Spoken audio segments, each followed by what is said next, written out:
তাই না বলো? এই স্কুলটাতেই হচ্ছে আমাদের এই অর্পিতা ম্যাডাম পড়ালেখা করেন। ফ্ল্যাশ জ্বলছে কেন? হ্যাঁ, আমরা ছাদে এসেছি ঘুরতে, তাই না অর্পিতা বলো? আমরা একটু পরে চলে যাবো, সেজন্য এসেছি ছাদে।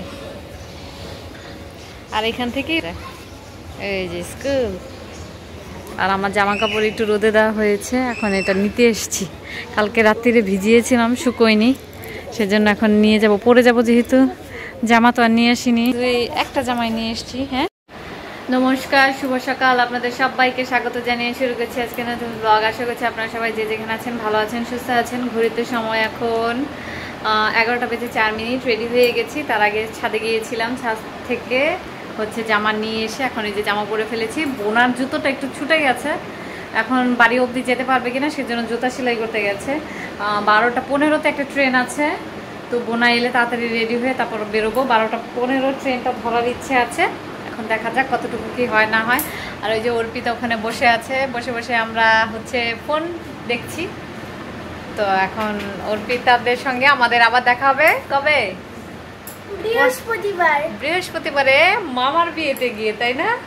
ইয়েস, আমরা বিয়ে বাড়িতে কালকে গিয়ে আবার দেখা করব। আর অর্পিতা কি যেন বলবো, ভুলে গেলাম তো।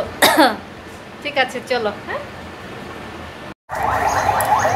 আমরা বের হয়ে গেছি, এখন যাচ্ছি বাড়ির দিকে, না স্টেশনের দিকে যাবো।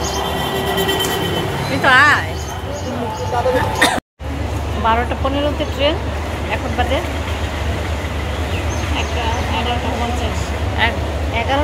11:50। তো 12টার সময় গিয়ে একবার চেক করে আসবো, তাই না? এখন পৌঁছে গেছি অনেকক্ষণ আগে, এখন বসে আছি, প্ল্যাটফর্মেই বসে আছি। কত নম্বর প্ল্যাটফর্ম থেকে ছাড়বে সেটাও জানি না, তাই না? আমরা বহু বছর পর ট্রেনে যাতায়াত করছি, অনেকদিন পর আসলাম কমলাপুর।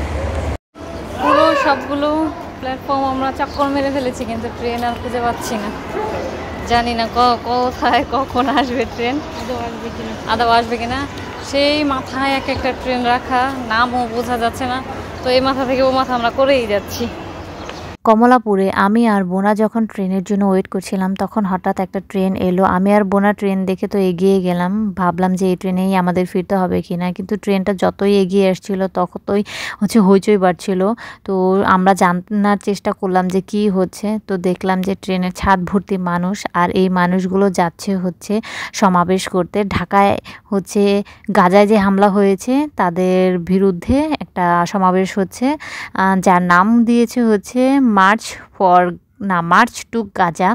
তো সেই সমাবেশে যোগদান করার জন্য দেশের বিভিন্ন প্রান্ত থেকে মুসল্লি ভাইয়েরা এগিয়ে এসেছেন, আর ওনারা হচ্ছে সবাই যাচ্ছেন সেই সমাবেশে যোগদান করার জন্য। আর সেই জন্যই আজকে মূলত ট্রেন লেট ছিল। এরপরও আমরা আরও কয়েকটা ট্রেন আসতে দেখলাম, আর সেই ট্রেনেও অনেক মুসল্লি ভাইয়েরা ছিল যারা সমাবেশে যাচ্ছেন। 1:53 বাজে এখন, আমরা ফাইনালি উঠেছি। 12টা 15 ট্রেন, জানি না কখন ছাড়বে। টিকিট তো 6টা 20 বাজে এখন। আমরা হচ্ছে কমলাপুর থেকে ট্রেনে উঠেছিলাম, তখন কটা বাজে জানো মিতো?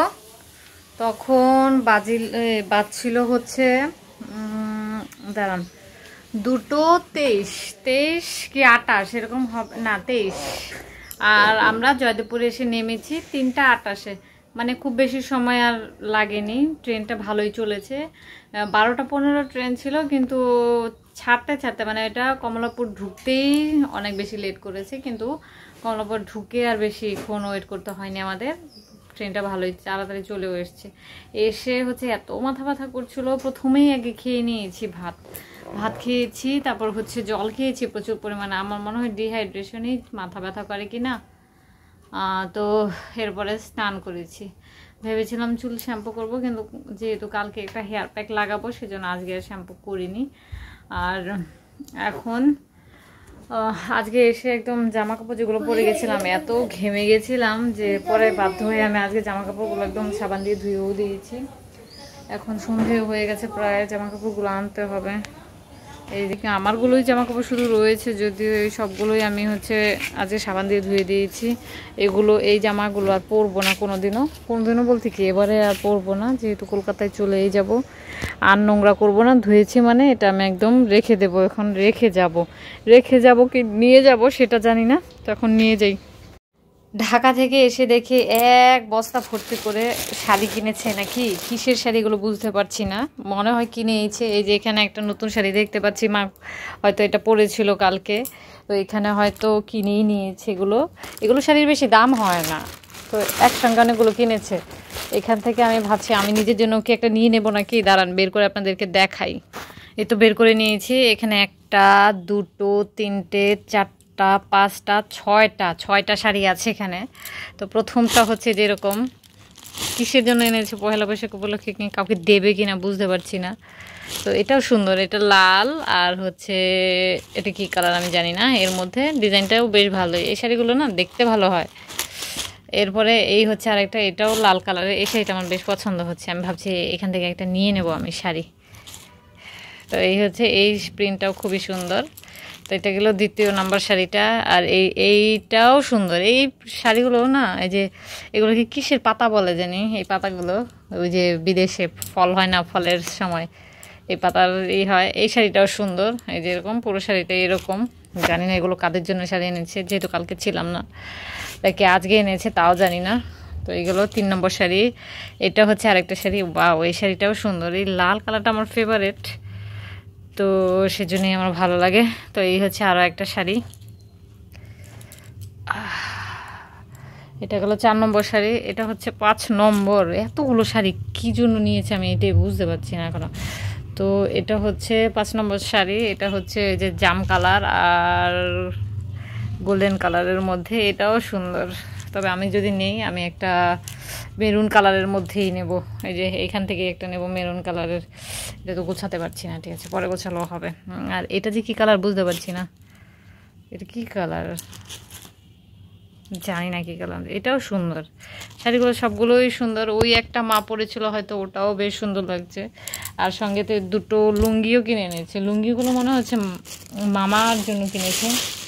এই একটা লুঙ্গি আর এই আরেকটা লুঙ্গি। আর আমি ভাবছি এখান থেকে না, আমি একটা লুঙ্গি নিয়ে যাব। আমাকে হচ্ছে মানে কলকাতায় নিয়ে যাব আর কি, নিয়ে যেতে বলেছে আমাকে, সেজন্যই নেব। তবে এখান থেকে নয়, নতুন কিনে তারপর নিতে হবে। আমি এই জামাটা সেলাই করার জন্য চলে এসেছি ঢাকা থেকে। তো আজকের মধ্যে আমার ইচ্ছা আছে কমপ্লিট করা।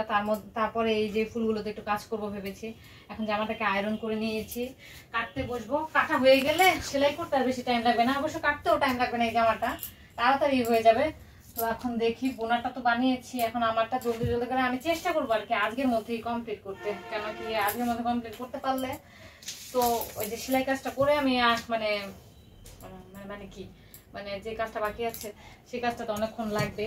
আর আর পরের বছর তো এসেই গেছে। এখন যদি এটা যদি এবারও না সেলাই করতে পারি, তাহলে আমার মনে হয় না আমার এই জামা পরা হবে। সো আমি হচ্ছে সেজন্যই বসে গেছি, এখন এটাকে কাটিং করি। 9:37 বাজে এখন। এই জামাটা হচ্ছে সেলাই করে নিয়ে চলে এসেছি। সেলাই করতে বলতে শুধু হাতাটা বাকি রেখেছি, সেলাই করে নিয়ে চলে এসেছি। এসে এখানে আমি একটু হাতে কাজ করছি, মানে এই ফুলগুলোকে একটু হাইলাইটস করছি। এই যে পাই পুঁতি দিয়ে দেখা যাচ্ছে কি, একটু হাইলাইটস করছি এখানে। এগুলো কালকে যখন জয়দেবপুর থেকে আসছিলাম, সরি কালকে বলছি কেন, আজকেই তো জয়দেবপুর থেকে যখন আসছিলাম তখন হচ্ছে পাইপগুলো খুঁজে এসেছি, পাইনি। কিন্তু এখন অল্প কিছু আছে ঘরে, এখন এগুলো দিয়ে করা যাবে কিনা কে জানে। তো আমি এগুলোই এখন সেলাই করছি। তবে প্রচণ্ড মাথা ব্যথা করছে, ভাবছি এখন এই ফুলটা শেষ করে আর করব না, শুয়ে থাকবো, কারণ সারাদিন অনেক জার্নি গেছে, সেজন্য হচ্ছে প্রচণ্ড মাথা ব্যথা করছে। তো আজকের ভিডিওটা আমি এ পর্যন্তই রাখছি। যদি কিছু ভালো লেগে থাকে তাহলে অবশ্যই লাইক কমেন্ট শেয়ার করতে ভুলবেন না। দেখা হচ্ছে আপনাদের সাথে পরবর্তী একটি নতুন ভিডিওতে। ততক্ষণ পর্যন্ত আপনারা সবাই ভালো থাকবেন, সুস্থ থাকবেন। টাটা, গুড নাইট, বাই, আবার যেন দেখা পাই।